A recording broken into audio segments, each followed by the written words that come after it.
दोस्तों, मित्रों, साथियों, आज हमारी ये बड़ी खुशकिस्मती है कि अपनी बैठक में फैसलाबाद से हमारे एक देरीना दोस्त तशरीफ़ लाए, जो अपने रंग के, अपने मिजाज के, अपने मिज़ाह के हवाले से इनका एक नाम है फैसलाबाद में। फैसलाबाद से बाहर भी स्टेज भी इन्होंने किया, रेडियो एफएम भी किया और टीवी पे भी आजकल वसी शाह के साथ प्रोग्राम कर रहे हैं। तो आप चेहरे से भी इन्हें जानते हैं, नाम से भी जानते हैं, इनके काम से भी जानते हैं। आज इत्तेफाक से यहाँ तशरीफ़ लाए पिंडी में, तो हमने सोचा कि दोस्तों के साथ मिल बैठने का एक प्रोग्राम बना लें। तो इनसे हम शायरी भी सुनेंगे, इनसे बातें भी करेंगे और ऑफ द रिकॉर्ड भी कुछ बातें होंगी जो शायद आप तक ना पहुँच सके, लेकिन हमारी इस मैं पहली गल है कि अंजुम सलीमी साहब दुनिया 'ਚ जिथे उर्दू पंजाबी बोली जाती है, ये उत्थे दे बड़े शायर ने, बड़े इंसान ने, बड़ा। और असीं इन्हां दे बच्चे हाँ जी, असीं इन्हां दे शागिर्दां विचों हाँ, पर ये मनदे नहीं मैं शागिर्द हाँ। लेकिन खैर, लेकिन असीं जनाब असीं इन्हां नूं निक्के होंदे तो लैके असीं हुण तक जिहड़ी मैं कहांगा जिहड़े साडे अंदर माड़ी मोटी जिहड़ी मज़ाह दी जिहड़ी हिस्स हैगी वो इन्हां ने जगाई है। अज मैनूं बड़ी खुशी हो रही है अल्लाह दी कसम कि अज मैं इन्हां कोल बैठ के अज इन्हां दे कोल आया।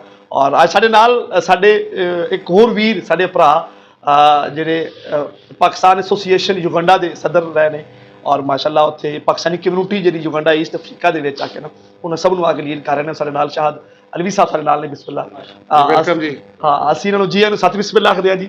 और अज ये भी साडी महफिल हिस्सा ने। एक शेर कि साडी कार दी फ्रंट सीट छड्ड के, साडी कार दी फ्रंट सीट छड्ड के बह गई लोकल कोच ते, साडी कार दी फ्रंट सीट छड्ड के बह गई लोकल कोच ते, जा लानत तेरी सोच ते। कि धोखे नहीं कि सज्जन कुत्ते निकले, साजी धोखे नहीं शाहद भाई, धोखे नहीं कि सज्जन कुत्ते निकले। वो कुत्ते हुंदे ते वफा कर, कुत्ते हुंदे ते वफा कर दे, जनाब कुत्तियां तो भी उत्ते निकले, जनाब कुत्तियां तो भी उत्ते निकले। और दिल की आया तेरे ते, हाय हाय। जदों अंजम साहब जदों थानू थोड़ा ब्रेकअप हो जाए, थानू उदों लगता पता है कि यार असीं किस चवल दे नाल जिंदगी गुजारन दे सी। सानू ब्रेकअप तो बाद ही अंदाजा होंदा है कि यार उहदा मूँह ठीपे वर्गा सी, कद्दू वर्गा सी, या जो भी सी। सानू बाद अंदाजे होंदे जदों मुहब्बत हो रही होंदी उदों समझ नहीं होंदी। ते एक आफ्टर ब्रेकअप का एक नज़म जी है कि दिल की आया तेरे ते, दिल की आया तेरे ते, लख दी लानत मेरे ते। दिल की आया तेरे ते, लख दी लानत मेरे ते। इस शेर ते दिलों दाद दिओ ना। दिल की आया तेरे ते, लख दी लानत मेरे ते। और हीर टोरती खेड़े नाल, हीर टोरती खेड़े नाल, मैनू भेज के डेरे ते, लख दी लानत तेरे ते। हीर टोरती खेड़े नाल, मैनू भेज के डेरे ते। और ड्राइवर बन के नौकरी की, ड्राइवर बन के नौकरी की, फिटे मुंह हर एक फेरे ते, लख दी लानत मेरे ते। और लानत प्लस लानत इज को लानत, लानत प्लस लानत इज को लानत, लानत चार चुफेरे ते, लख दी लानत तेरे ते। और मलंगी ओदे हिजर च इन्ना रोया, मलंगी ओदे हिजर च इन्ना रोया, हंजू आ गए घेरे ते, लख दी लानत तेरे। अंज भी मैं सारी जिंदगी, अच्छा जिन्नी देर हो गई है, वैसे मेरी मां मेरे बारे कहती है कि मलंगी तेरिया ना कच्चा भाग लगे, तेरे च की गल कोई नहीं। तो मैं जो कितने सीरीयस होने की कोशिश की, तुम भी नहीं रहन दिता कभी सीरीयस मैनू, तो सीरीयस मैं कहना मैनू होना चाहिए भी नहीं। इस तरह ना, मतलब सीरीयस रह नहीं सकता। वो चीज़ नूं किसी ने पूछा कि जिहड़ा शहबाज हुंदा वो भी तेरे नाल शक्ल मिलती है, तो तुसीं कज़न हो आपस च? उन्हें कहा है तो कज़न ही है, वो कहते वो शिकार करके खाता है तो तू अपना बचिया कुचिया खाना। कहती असल च गल ये है कि शिकार मैं भी करने की कोशिश करती है, जो मैं झपड़ती है मेरा हासा निकल जाता। ये भी वही शाइन है जरा चलो हासा निकला बारे ਲੋਕ ਇੱਥੇ ਵੀ ਕਹਿੰਦੇ ਨੇ, ਹਰ ਪਾਸ ਪੂਰੇ ਪਾਕਿਸਤਾਨ 'ਚ ਗੱਲ ਹੁੰਦੀ ਹੈ ਕਿ ਫੈਸਲਾਬਾਦ ਹਰ ਬੰਦਾ ਜੁਗਤ ਕਰਦਾ ਹੈ, ਤੇ ਉਹਦਾ ਕੀ ਪਸ ਮੰਜ਼ਰ ਤੁਸੀਂ ਆਪਣਾ ਕੀ ਤੁਹਾਡੇ ਜ਼ਿਹਨ ਵਿੱਚ ਹੈ ਕਿ ਕਿਉਂ ਇਸ ਤਰ੍ਹਾਂ ਹੈ? ਅੱਛਾ ਜੁਵਤਬਾਜ਼, ਅੱਛਾ ਮੇਰੇ ਖਿਆਲ ਨਾਲ ਜਿਹੜੀ ਜੁਵਤ ਦੀ ਅਗਰ ਡੈਫੀਨੇਸ਼ਨ ਜਿਹੜੀ, ਕਿਉਂਕਿ ਆਪ ਲੈਲਪੁਰੀ ਹਾਂ, ਤੇ ਲੈਲਪੁਰ ਅਸਲ 'ਚ ਕਾਰੋਬਾਰੀ ਸ਼ਹਿਰ ਹੈ। ਕਾਰੋਬਾਰੀ ਬੰਦਾ ਜਿਹੜਾ ਹੈ ਉਹ ਫਨਕਾਰ ਹੋਏਗਾ, ਕਿਉਂਕਿ ਕਾਰੋਬਾਰ ਕਰਨਾ ਇੱਕ ਫਨ ਹੈ, ਇੱਕ ਫਨਕਾਰ ਬੰਦਾ ਹੀ ਕਾਰੋਬਾਰ ਕਰ ਸਕਦਾ ਹੈ। ਅੱਛਾ ਹੁਣ ਕਾਰੋਬਾਰੀ ਬੰਦੇ ਨੂੰ ਮੁਤਾਸਰ ਕਰਨ ਲਈ ਉਸ ਤੋਂ ਵੱਡਾ ਫਨਕਾਰ ਚਾਹੀਦਾ ਹੈ, ਜਿਹਦੀ ਵਜ੍ਹਾ ਨਾਲ ਜਿਹੜੀ ਜੁਵਤ ਦੇ ਹਵਾਲੇ ਨਾਲ ਕਿ ਬਰੀਕੀ ਆ, ਯਾਨੀ ਕਿ ਸਾਡੇ ਸ਼ਹਿਰ ਦੇ ਵਿੱਚ ਇਹ ਖੂਬਸੂਰਤੀ ਹੈ ਕਿ ਇਹ ਨਹੀਂ ਵੇਖ ਰਹੇ ਹੁੰਦੇ ਕਿ ਗੱਲ ਕੀ ਕਰ ਰਿਹਾ ਹੈ, ਸਾਡੇ ਸ਼ਹਿਰ 'ਚ ਇਹ ਵੀ ਪਤਾ ਲੱਗ ਰਿਹਾ ਹੁੰਦਾ ਕਿ ਗੱਲ ਕਿੱਥੋਂ ਕਰ ਰਿਹਾ ਹੈ, ਔਰ ਜਿਹੜੀ ਗੱਲ ਕਿੱਥੋਂ ਹੋ ਰਹੀ ਹੁੰਦੀ ਉਹਦਾ ਸਵਾਦ ਆ ਕੇ ਨਾ। ਇਹ ਹੁਣ ਮੈਂ 2 ਦਿਨ ਪਹਿਲੇ ਨਾ ਮੈਂ ਅਬਦੁੱਲਾਪੁਰ ਫੈਸਲਾਬਾਦ ਨਾ, ਤੇ ਮੈਂ ਗੱਡੀ ਤੇ ਇੱਕ ਬੜੀ ਸੋਹਣੀ ਮੰਗਣ ਵਾਲੀ ਨਾ, ਤੇ ਉਹਨੇ ਕਿਤੇ ਬੂਹਾ ਖੜਕਾਇਆ ਸ਼ੀਸ਼ੇ ਗੱਡੀ ਦਾ ਨਾ, ਤੇ ਖੜਕਾ ਕੇ ਲਈ ਕਿ ਮਾਸ਼ਾਅੱਲਾ ਐਡੇ ਸੋਹਣੇ ਹੋ, ਕੁਝ ਦਿਓ। ਮੈਂ ਕਿਹਾ ਚੱਲ ਝੂਠੀ, ਸੋਹਣਾ ਵਾ ਤੇ ਮੋਬਾਈਲ ਨੰਬਰ ਲੈ। ਇਹ ਨਹੀਂ ਕਿ ਅੱਛਾ ਉਹਨੇ ਬੇਸਾਖਤਾ ਨਿਕਲੀ ਗੱਲ ਨਾ। ਔਰ ਇਦਾਂ ਦੇ ਕਿੰਨੇ ਐਸੇ ਵਾਕਿਏ ਹੋਏ ਕਿ ਜਿਹਦੇ ਵਿੱਚ ਮੈਂ, ਇੱਕ ਮੇਰੇ ਦੋਸਤ ਨੇ, ਉਹਨਾਂ ਦੇ ਵਾਲਦ ਸਾਹਿਬ ਫੌਤ ਹੋ ਗਏ, ਤੇ ਮੈਂ ਬੜਾ ਪੱਕਾ ਮੂੰਹ ਕਰਕੇ ਬੜਾ ਸੀਰੀਅਸ, ਮੈਂ ਕਿਹਾ ਮਲੰਗੀ ਕੋਈ ਚਵਲ ਨਹੀਂ ਮਾਰਨੀ, ਤੇ ਮੈਂ ਸੱਚੀ ਮੁੱਚੀ ਦੇ ਪਿਓ ਦੇ ਅਫਸੋਸ ਕਰਨ ਲਈ ਗਿਆ, ਤੇ ਮੈਂ ਉਹਦੇ ਘਰ ਗਿਆ ਆ ਕੇ ਨਾ, ਤੇ ਮੈਂ ਅਫਸੋਸ ਕਰ ਰਿਹਾ ਕਿ ਯਾਰ ਉਹ ਤੁਹਾਡੇ ਵਾਲਦ ਸਾਹਿਬ ਫੌਤ ਹੋ ਗਏ, ਬੜਾ ਦੁੱਖ ਲੱਗਾ। ਉਹ ਤਾਂ ਕਿ ਯਾਰ ਮਲੰਗੀ ਚਵਲ ਨਾ ਮਰੀ, ਮੇਰਾ ਪਿਓ ਮਰੇ। ਮੈਂ ਕਿਹਾ ਨਹੀਂ ਯਾਰ ਮੈਨੂੰ ਪਾਗਲ ਹੋ ਗਿਆ। ਤੇ ਹੁਣ ਮੈਂ ਗੱਲ ਕਰ ਰਿਹਾ ਕਿ ਯਾਰ ਕੀ ਹੋਇਆ, ਕਿਉਂਕਿ ਕਦੇ ਵਾਲਦ ਸਾਹਿਬ ਕੈਨੇਡਾ, ਤੇ ਉੱਥੇ ਉਹਨਾਂ ਨੂੰ ਹਾਰਟ ਅਟੈਕ ਹੋਇਆ, ਤੇ ਉੱਥੇ ਫੌਤ ਹੋਏ ਨੇ, ਬਸ ਹਾਰਟ ਪੇਸ਼ੈਂਟ ਆ। ਮੈਂ ਕਿਹਾ ਉਹ ਲੇਕਿਨ ਕਹਿੰਦੇ ਹਾਲੇ 2-3 ਦਿਨ ਹੋ ਗਏ ਨੇ, ਇਸ ਤੇ ਵੇਟ ਕਰ ਰਹੇ ਮਈਅਤ ਦਾ ਨਾ, ਬਸ ਉਹੀ ਵੇਟ ਹੋ ਰਿਹਾ ਕਿ ਮਈਅਤ ਕਦੋਂ ਆਉਂਦੀ। ਤੇ ਇੰਨੀ ਗੱਲ ਕੀਤੀ ਤੇ ਐਂਬੂਲੈਂਸ ਦੀ ਆਵਾਜ਼ ਆ ਗਈ। ਮੈਂ ਕਿਹਾ ਦੱਸੋ ਯਾਰ ਕਿੰਨੀ ਲੰਬੀ ਉਮਰ ਹੈ ਯਾਰ, ਹੁਣੇ ਯਾਦ ਕਰ ਆ ਹੁਣੇ ਨਾ ਲਿਆ ਤੇ ਹੁਣੇ ਆ ਗਿਆ। ਅੱਛਾ ਉਹਨੇ ਬੜਾ ਔਖਾ ਕੰਟਰੋਲ ਕੀਤਾ, ਤੇ ਬਾਅਦ ਚ ਉਹਨੇ ਮਿਲ ਕੇ ਮੈਨੂੰ ਬੜੀਆਂ ਗਾਲਾਂ ਗੁਲਾਂ ਕਰੀਆਂ ਨੇ ਕਿ ਯਾਰ ਤੂੰ ਦੇ ਗਿਆ। ਅੱਛਾ ਬਾਕੀ ਫਲੋ ਪਹਿਲੀ ਚਵਲ ਉਹ ਆਪ ਮਾਰ ਬੈਠਾ ਸੀ, ਕਹਿੰਦਾ ਬੜੀ ਖੁਸ਼ੀ ਹੋਈ ਤੁਸੀਂ ਤਸ਼ਰੀਫ ਅੱਛਾ ਮੇਰਾ ਬੜਾ ਵਾਕਿਆ। ਅੱਛਾ ਬਾਜ਼ ਔਕਾਤ ਨਾ ਅੰਜਮ ਸਾਹਿਬ ਕੁਝ ਲਫ਼ਜ਼ ਐਸੇ ਹੁੰਦੇ ਨੇ ਜਿਹੜੇ ਸ਼ਾਦ ਬਈ ਕਿ ਜਿਹੜੇ ਨਾ ਆਮ ਰੂਟੀਨ 'ਚ ਅਸੀਂ ਬੋਲ ਰਹੇ ਹੁੰਦੇ ਨਾ। ਅੱਛਾ ਮੇਰੀ ਸਿਸਟਰ ਦੀ ਡੈਥ ਹੋਈ ਨਾ, ਤੇ ਕਬਰਸਤਾਨ ਮੇਰੀ ਡਿਊਟੀ ਲੱਗ ਗਈ ਕਿ ਮਲੰਗੀ ਤੂੰ ਕਬਰ ਕਢਾਉਣੀ ਹੈ, ਬਾਕੀ ਸਾਰੇ ਭਰਾ ਕਰ ਹੋਣਗੇ, ਉਹ ਬਾਕੀ ਮਾਮਲਾ ਵੇਖਣਗੇ। ਤੇ ਮੇਰੀ ਹੁਣ ਨਾ ਗੋਰਕਨ ਦੇ ਨਾਲ ਮੇਰਾ ਹੁਣ ਟਾਈਮ ਬਣ ਗਿਆ, ਤੇ ਹੁਣ ਗੋਰਕਨ ਜਿਹੜਾ ਹੈ ਉਹ ਕਬਰ ਖੋਦ ਰਿਹਾ, ਤੇ ਮੈਂ ਇੱਕ ਸੋਗ ਵਿੱਚ ਆ, ਤੇ ਹੁਣ ਗੋਰਕਨ ਦੇ ਚਾਹ ਨਾ ਮੁੱਕਣ ਕੇ ਮਲੰਗੀ ਸਾਹਿਬ ਬੋਲਨੇ, ਤੂੰ ਨਾਲ ਮਿੱਟੀ ਪੁੱਟ ਰਿਹਾ, ਨਾਲ ਕਰਿਆ, ਉਹ ਗੱਲਾਂ ਕਿੱਥੋਂ ਕੱਢ ਲੈਂਦੇ ਹੋ। ਉਹ ਹੁਣ ਇਸ ਤਰ੍ਹਾਂ ਸੇ ਉਹਦੀ ਜਾਣੇ ਬੁਲਾਏ ਦੀ ਭੈਣ ਮਰੀ, ਤੇ ਉਹ ਨਾ ਮਿੱਟੀ ਕੱਢ ਰਿਹਾ ਹੈ, ਕਹਿੰਦਾ ਭੈਣ ਸੋਚਿਆ ਨਹੀਂ ਸੀ ਹੈਗਾ ਕਿ ਇੱਕ ਦਿਨ ਇਦਾਂ ਤੁਸੀਂ ਸਾਡੇ ਕੋਲ ਬਹੋਗੇ, ਤੁਹਾਨੂੰ ਬੜਾ ਸੁਣਿਆ ਰੇਡੀਓ ਤੇ ਅੱਜ ਵੇਖੋ ਤੁਸੀਂ ਸਾਡੇ ਕੋਲ ਹੋ। ਉਹ ਹੁਣ ਗੱਲਾਂ ਕਰਨਾ ਚਾਹ ਰਿਹਾ, ਤੇ ਮੈਂ ਜ਼ਰਾ ਚੁੱਪ ਆ, ਜ਼ਰਾ ਮੈਂ ਇੱਕ ਸਦਮੇ। ਅੱਛਾ ਬਾਬਾ ਜਦੋਂ ਚੀਜ਼ਾਂ ਤੋਂ ਬਾਅਦ ਨਾ, ਜਦੋਂ ਪੈਸੇ ਦੇਣ ਦੀ ਵਾਰੀ ਆਈ ਨਾ, ਤੇ ਮੈਂ ਕਿਹਾ 10,000 ਚੋਰੀ ਕਿੰਨੇ ਪੈਸੇ? ਕਹਿੰਦਾ ਜਾਣ ਦਿਓ ਮਲੰਗੀ ਸਾਹਿਬ, ਆਪਣੀ ਖੁਸ਼ੀ ਦੇ ਮੁਤਾਬਕ ਜੋ ਮਰਜ਼ੀ ਦੇ ਦਿਓ। ਮੈਂ ਕਿਹਾ ਬੇਟੇ ਆਪਣੀ ਖੁਸ਼ੀ ਦਾ ਜੋ ਆਪਣੀ ਖੁਸ਼ੀ ਦੇ ਮੁਤਾਬਕ, ਯਾਨੀ ਕਿ ਹੁਣ ਕੀ ਹੈਗਾ ਕਿ ਅਸੀਂ ਅੱਛਾ ਉਹਦਾ ਅਫਸੋਸ ਵੀ ਕਰਨ ਡਿਆ, ਜਿਹਦੀ ਭੈਣ ਫੌਤ ਹੋਈ ਨਾ, ਅਫਸੋਸ ਕਰਨ ਡਿਆ, ਕਹਿੰਦਾ ਤੁਹਾਡਾ ਤਾਂ ਬੜਾ ਨੁਕਸਾਨ ਹੋ ਗਿਆ, ਜਵਾਨ ਭੈਣ ਫੌਤ ਹੋਈ। ਯਾਨੀ ਕਿ ਆ ਕੇ ਲੋਕਾਂ ਨੂੰ ਅੰਦਾਜ਼ਾ ਹੀ ਨਹੀਂ ਹੁੰਦਾ ਕਿ ਕਿਹੜੀ ਗੱਲ। ਅੱਛਾ ਕਈ ਲੋਕਾਂ ਨਾਲ ਇਹ ਨਹੀਂ ਪਤਾ ਲੱਗਾ ਅੱਜ ਤੱਕ ਕਿ ਯਾਰ ਮਾਸ਼ਾਅੱਲਾ ਕਿੱਥੇ ਕਹੀਦਾ ਤੇ ਇਨਸ਼ਾਅੱਲਾ ਕਿੱਥੇ ਕਹੀਦਾ। ਹਾਂ ਯਾਨੀ ਕਿ ਨਾ ਯਾਰ ਮਾਸ਼ਾਅੱਲਾ ਤੁਸੀਂ ਨਾ ਵਾਪਸ ਆਓ ਤੇ ਇਨਸ਼ਾਅੱਲਾ ਘਰ ਕੋਲ ਲਾਂਗੇ, ਯਾਨੀ ਕਿ ਲੋਕਾਂ ਨੂੰ ਇਹ ਵੀ ਨਹੀਂ ਪਤਾ ਕਿ ਯਾਰ ਇਹ ਲਫ਼ਜ਼ ਕਿੱਥੇ ਲਾਏ ਨੇ ਕਿੱਥੇ ਨਹੀਂ ਲਾਣੇ ਆ ਕੇ ਨਾ।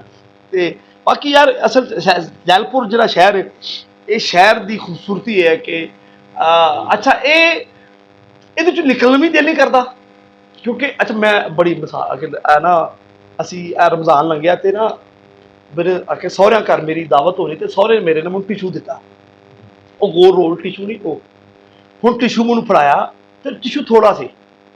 ਤਾਂ ਟਿਸ਼ੂ ਜਦੋਂ ਮੇਰੇ ਕੋਲ ਆਇਆ ਨਾ, ਤੇ ਮੇਰੀ ਸੱਸ ਨੇ ਕਿਹਾ ਕਿ ਆਪਣਾ ਤੁਸੀਂ ਤਾਂ ਟਿਸ਼ੂ ਥੋੜਾ ਦਿੱਤਾ, ਟਿਸ਼ੂ ਜ਼ਰਾ ਹੋਰ ਦਿਓ। ਕਹਿੰਦਾ ਕਿਉਂ ਇਹਨੇ ਸੂਟ ਸਵਾਣਾ? ਜਿਵੇਂ ਲੋਟੇ ਸ਼ਲਵਾਰ ਪਾਈ ਹੁੰਦੀ, ਇਹਦਾ ਮੂੰਹ ਵੇਖ ਲਓ ਜਿਵੇਂ ਉਸਰੇ 'ਚ ਸਿਮ ਪਾਈ ਹੁੰਦੀ। ਅੱਛਾ ਹੁਣ ਇਹ ਬੇਸਿਕਲੀ ਇੱਕ ਅਨਹੋਣੀ ਹੈ, ਇੱਕ ਐਸੀ ਅਨਹੋਣੀ ਨੂੰ ਅਸੀਂ ਜੁਵਤ ਦਾ ਨਾਮ ਦਿੱਤਾ, ਹਾਲਾਂਕਿ ਇਹ ਤੰਜ਼ ਹੈ, ਠੀਕ ਹੈ। ਅਸਲ 'ਚ ਮੈਂ ਕਹਾਂਗਾ ਕਿ ਜੁਵਤ ਹੋਰ ਚੀਜ਼ ਹੈ, ਜਿਹੜਾ ਤੰਜ਼ ਹੋਰ ਚੀਜ਼ ਹੈ, ਮਜ਼ਾ ਹੋਰ ਚੀਜ਼ ਆਖਿਰ। ਔਰ ਲੇਕਿਨ ਮੈਨੂੰ ਇੱਕ ਮੈਂ ਅਲਹਮਦੁਲਿਲਾ ਮੈਂ ਕੋਸ਼ਿਸ਼ ਕਰਨਾ ਮਜ਼ਾ ਲਿਖਣ ਦੀ, ਕਿਉਂਕਿ ਮੇਰੀ ਸਾਰੀ ਸ਼ਾਇਰੀ ਅੰਦਰ ਮੈਂ ਆਪਣੇ ਆਪ ਦੀ ਇਨਸਲਟ ਕਰ ਰਿਹਾ ਹੋਵਾਂਗਾ, ਹੋਰ ਜ਼ਿਆਦਾ ਕਿਸੇ ਦੀ ਨਹੀਂ ਆਖਣਾ।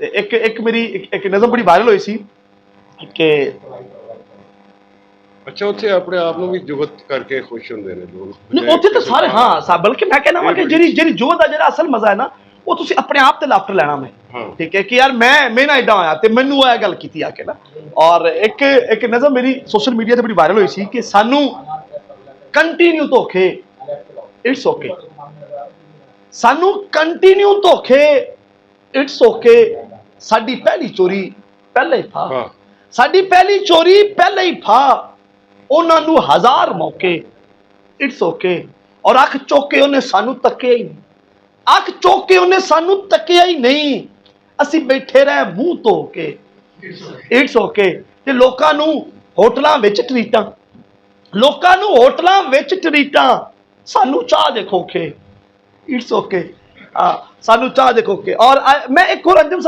ਸਲੀਮ ਸਾਹਿਬ ਇੱਕ ਮੈਂ ਬੜੀ ਨੋਟ ਕੀਤੀ ਹੋਈ ਗੱਲ ਤੁਸੀਂ ਮਾਸ਼ਾਅੱਲਾ ਸੀਨੀਅਰ ਹੋ ਵੱਡੇ ਹੋ ਔਰ ਸ਼ਾਦ ਅਲੀ ਸਾਹਿਬ ਇੱਕ ਇਹ ਜਿਹੜੇ ਜਿੰਨੀਆਂ ਵੀ ਹੁਣ ਤੱਕ ਵੱਡਿਆਂ ਨੇ ਜੋ ਗੱਲਾਂ ਕੀਤੀਆਂ ਨਾ ਇਹ ਗੱਲ ਜ਼ਰੂਰੀ ਨਹੀਂ ਕਿ ਹਰ ਵੱਡੇ ਬੰਦੇ ਨੇ ਜਿਹੜੀ ਗੱਲ ਕੀਤੀ ਉਹ ਵੱਡੀ ਹੈ ਇਹ ਵੀ ਤੇ ਹੋ ਸਕਦਾ ਹੈ ਕੋਈ ਜਾਹਲ ਬੰਦਾ ਵੀ ਬਜ਼ੁਰਗ ਹੋਇਆ ਹੋਵੇ ਇੱਕ ਜਾਹਲ ਸੀਗਾ ਤਾਂ ਵੱਡਾ ਹੋਗਾ ਤਾਂ ਉਹਨੇ ਗੱਲ ਕਰਤੀ ਨਹੀਂ ਜਹਾਲਤ ਵੀ ਬਜ਼ੁਰਗ ਹੋਈ ਹੋਏਗੀ ਇਹ ਜਿਹੜਾ ਇੱਕ ਕਨਸੈਪਟ ਹੈ ਯਾਰ ਇਨਸਾਨ ਨੂੰ ਮੁਹੱਬਤ ਇੱਕ ਵਾਰੀ ਹੋ ਸਕਦੀ ਹੈ ਅੱਛਾ ਮੈਂ ਇਸ ਗੱਲ ਤੇ ਇਖਤਲਾਫ ਕਰਦਾ ਔਰ ਜ਼ਾਰੀ ਗੱਲ ਹਰ ਬੰਦੇ ਹੋਏ ਲੇਕਿन मैं कहांगा कि ये गल झूठ है मोहब्बत कई बार हो सकती है वो तसलसल ही उसे एक मोहब्बत एक ही मोहब्बत तसलसल है मैं मेरी नज़र में कि मोहब्बत फेर हो सकती है मोहब्बत फेर हो सकती है पहले नालों ढेर हो सकती है मोहब्बत फेर हो सकती है पहले नालों ढेर हो सकती है जे इख्तलाफ है तो कमेंट करो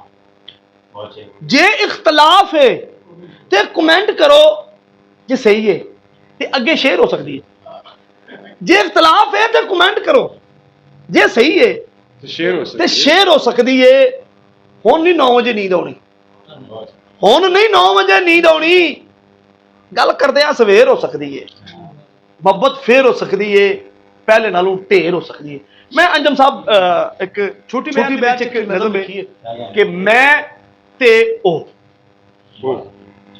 हाँ जी शाद अली साहब मैं ते ओ एक हो गए दो ठीक है मैं ठीक लिख रहा आजकल हाँ मैं ते ओ एक हो गए दो चल नस चलिए चल नस चलिए रेडी स्टेडी गो चल नस चलिए रेडी स्टेडी गो नैन ते नक्श तुम हैरान तो हो रहे हो वैसे इंस्पायरफुल हो रहे हो ना नैन ते नक्श नैन ते नक्श 100/100 नैन ते नक्श 100/100 गल सिद्धि